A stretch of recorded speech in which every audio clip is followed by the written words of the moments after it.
wabarakatuh. Perkenalkan, saya Tio Baskoro dari Prodi S1 Ilmu Keperawatan dengan NIM 19 10 20 10 90. Dengan ini saya ingin menjelaskan materi muamalah dengan tema berkaitan dengan usaha atau bisnis dalam syariat Islam. Jelaskan tentang bisnis Islam sesuai tuntunan Rasulullah SAW. Nah, di sini usaha berdasarkan contoh dari Rasulullah SAW, saran dan riba dari saya bagi kita orang yang ingin menjadi pengusaha muslim dan cara memulai usaha sendiri. Nah, sebelum kita memulai usaha atau bisnis sendiri itu kita harus dibarengi dengan niat beribadah. Nah, di niat beribadah ini kita meminta kepada Allah SWT untuk melancarkan usaha kita yang akan kita lakukan itu. Nah, kalau kita tidak dibarengi dengan niat usaha tersebut, kita akan hancur di tengah-tengah perjalanan. Nah, yang kedua itu kita motivasi yang kuat. Sebelum kita sesudah kita berniat kepada Allah, nah kita harus mempunyai motivasi yang kuat untuk bahwa yakin kita harus membuat usaha tersebut harus berkembang lebih besar lagi. Nah, yang ketiga itu planning atau perencanaan yang matang. Perencanaan yang matang itu sebelum kita melakukan usaha atau bisnis. Nah, kita harus mencari perencanaan untuk pemasaran, untuk marketing, semacam untuk pengembangan usaha atau bisnis kita sendiri. Nah, yang keempat itu terkuat tawakal kepada Allah Ta'ala. Nah, berusaha sekuat tenaga dan berdoa kepada Allah SWT, serahkan semuanya pada Allah. Setelah tekad sudah bulat, maka bertawakallah kepada Allah SWT sebaik tawakalnya. Dengan bertawakal pikiran kita menjadi tenang saat bekerja, tidak bergelisah atau tidak stres, atau kita menjadi pikiran kita tenang, bekerja menjadi baik dan tepat waktu dalam pekerjaan yang akan kita lakukan di bisnis kita sendiri. Nah, kelima itu jagalah kejujuran. Kejujuran itu penting dalam melakukan usaha atau bisnis yang akan kita lakukan. Kalau kejujuran kita tidak ada di bisnis atau usaha kita, maka usaha kita akan bangkrut atau hancur tengah jalan. Nah, yang keenam itu amanah dan memenuhi janji. Nah, kalau memenuhi amanah dan memenuhi janji itu kita harus, kalau ada pelanggan yang mau pesan kita harus amanatin hari H, antar barangnya hari H apa itu, supaya pelanggan makin suka dengan produk yang kita jualin atau yang kita lakukan untuk bisnis kita sendiri. Sesuai pelanggannya minta mau tanggal berapa kita anterin, ya kita anterin aja supaya kita itu bisa menepati amanah yang pelanggan inginkan. Itu membayar pekerja sebelum keringatnya mengering. Nah, sebelum membayar pekerja sebelum keringatnya mengering itu kita harus membayar pekerja itu jangan nunggu keringat kering, karena usaha kita untuk melancarkan usaha atau bisnis itu kita sendiri, agar pekerja itu betah atau nyaman di perusahaan atau bisnis kita yang akan kita laksanakan.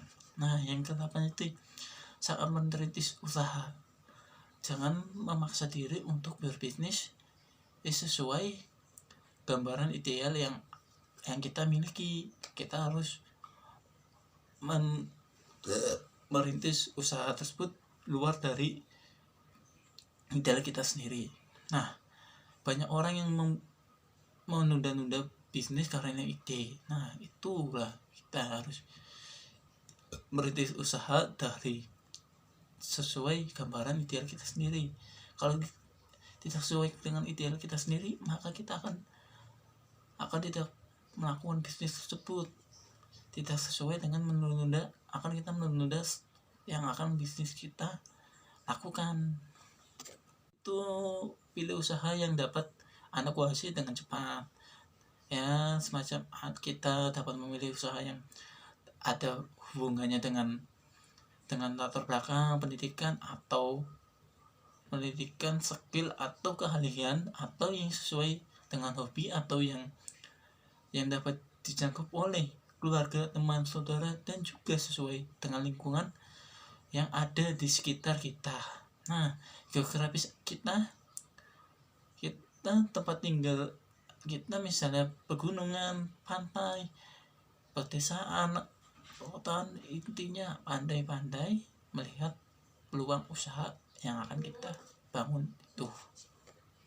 Nah, kita harus mencari peluang usaha yang akan kita bikin bisnis atau usaha di daerah yang kita belum ada. Nah, kalau kita belum ada, kita harus dapat untung lebih besar dari usaha yang kita bikin atau sesuaikan dengan ide kita sendiri. 10. Tentukan wujud produk yang dihasilkan. Nah, wujud produk itu penting pertama untuk menarik pelanggan, menarik konsumen, atau menarik dari perusahaan lain agar mereka menyetok di perusahaan kita, atau kita harus memasarkan bisnis kita kepada perusahaan lain agar mereka tertarik kepada produk kita dan perusahaan kita berkembang lebih berkembang lagi dan menjadi pesat akan berkembang seluruh wilayah yang ada di Indonesia. Nah, ini nomor 11 yang paling penting, pertama yaitu fokus dan bekerja secara fokus. Nah, fokus itu kita harus bekerja secara fokus itu kita harus bekerja pada satu titik yang kita kerjakan.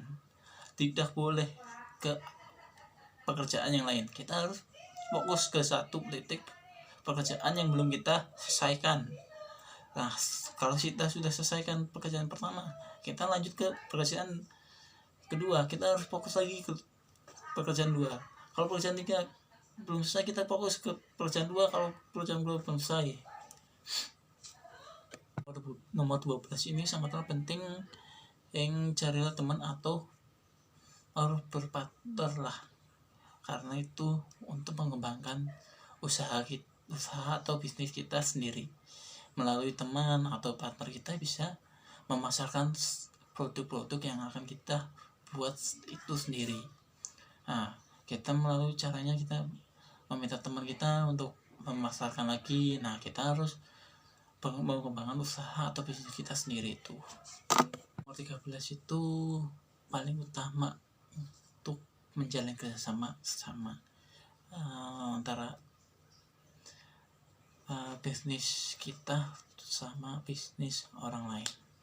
Nah, itu kita untuk menggandeng orang lain untuk bersama dalam memajukan bisnis. Nah, pebisnis cerdas akan menyadari bahwa tidak semua hal dapat dia lakukan sendiri. Kalau lakukan sendiri, bisnis itu tidak akan berjalan dengan lancar dan akan berhenti di pertengahan bisnis itu. Nah, kalau ada kerjasama antara bisnis kita dan orang lain, itu lebih berkembang kepada seluruh daerah. Nah, yang ke-14 itu perkuatan dan kesabaran, tawakal dan ketakwaan. Nah, di sini adalah bersabar atas segala kesulitan dan kegagalan yang kita alami dari awal sampai akhir. Nah, kalau tidak, kita harus maju terus, jangan pantang menyerah, terus kita putus asa. Kita minta kepada Allah SWT untuk memberikan kita petunjuk agar kita lebih berkembang lagi bisnis tersebut. Nah, terus kita harus, setelah itu kita harus bertawakal kepada Allah SWT, dipanasi dengan api yang membara, sehingga akhirnya penghasilan pedagang yang indah, kuat dan tajam, seperti Quran Al-Baqarah ayat 153 yang berbunyi iya yuhannan nasina amanu usta'ilu ubi isairun salat inna waha ma'asobirna. Hai orang-orang yang beriman, jadikanlah sabar dan sehat sebagai penolongmu. Nah, sesungguhnya Allah berserta orang-orang yang sabar. Quran surat Al-Baqarah ayat 153. Nah, di sini juga ada penjelasan lagi dari surat Al-Anfal ayat 46. Dan bersabarlah kalian, sesungguhnya Allah bersama orang-orang yang sabar. Surat hadis Arba'iyah nomor 19 itu menjelaskan sesungguhnya datangnya kemenangan itu bersama dengan kesabaran kita sendiri dalam melakukan bisnis itu. Nah, yang paling penting nomor 15, berbuat baik dan tinggalkan maksiat. Nah, kalau kita berbuat baik, maka Allah akan memelancarkan bisnis kita. Nah, kita harus berbuat baik seperti memberikan sedekah kepada orang yang membutuhkan. Kita harus beramal kepada orang yang sedang mengalami musibah. Supaya bisnis kita agar berkembang, maka kita harus berbuat baik dan tinggalkan maksiat yang telah kita perbuat di masa lalu. Nah, dicontohkan oleh Rasulullah SAW yang semua itu dapat meningkatkan keimanan dan ketakwaan kita. Berfirman kepada Quran surat Al-Baqarah ayat 261 yang berbunyi matanu nazi'ina hayu ikhfuna amwala wa hum fi sabilillahi ikanatu khabari i'aidaqo awai asadabai ila fi kullu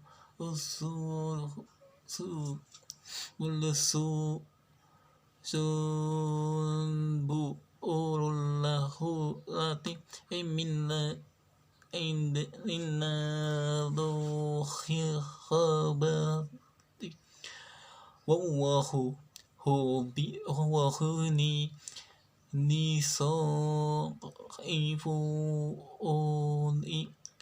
isan nasi si liman nisa wallahu wasi'ul alim, yang artinya perumpamaan nafkah yang dikeluarkan oleh orang-orang yang menafkahi hartanya di jalan Allah adalah serupa yang sebutir benih yang menumbuhkan bukan 7 butir pada tiap-tiap 100 biji. Allah melimpahkan gandakan ganjaran bagi siapa yang dia kehendaki, dan Allah maha luas karunianya lagi maha mengetahui. Quran surat Al-Baqarah ayat 261. Nah, di sini juga ada yang berpendapat dari hadis riwayat Bukhari, berpendapat tidaklah kamu mendapatkan pertolongan, bantuan dan rezeki kecuali karena orang-orang yang orang-orang yang lemah dari kalangan kamu. Hadis riwayat Bukhari. Di sini juga surat At-Toha 124 menjelaskan, dan barang siapa berpaling dari peringatanku, maka sesungguhnya baginya penghidupan yang sempit, dan kami akan menghimpunkannya pada hari kiamat dalam keadaan buta. Nah, di nomor 16 ini kita harus bersyukur dan berucap terima kasih. Bersyukur karena usaha kita atau bisnis kita sudah berkembang semakin pesat yang kita inginkan dari awal sampai akhir sekarang. Nah, bersyukur kepada Allah SWT yang sudah memberikan kita ujian dari awal sampai pertengahan usaha kita berkembang semuanya. Nah, berucap terima kasih kepada orang yang senantiasa bersyukur adalah orang yang merasa cukup dengan apa yang diberikan Allah SWT, seperti ujian pertengahan perjalanan melakukan usaha atau bisnis. Itu adalah ujian bagi kita untuk bangkit dari kegagalan atau dari kegagalan usaha yang akan kita lakukan. Nah, selanjutnya kita berterima kasih kepada kedua orang tua kita yang sudah memberikan doanya kepada kita untuk melaksanakan usaha dan bisnis kita untuk dilancarkannya. Sekian dari saya penjelasan tadi tentang materi muamalah dan berkaitan dengan kaitan bisnis atau usaha sesuai syariat Islam. Wassalamualaikum warahmatullahi wabarakatuh.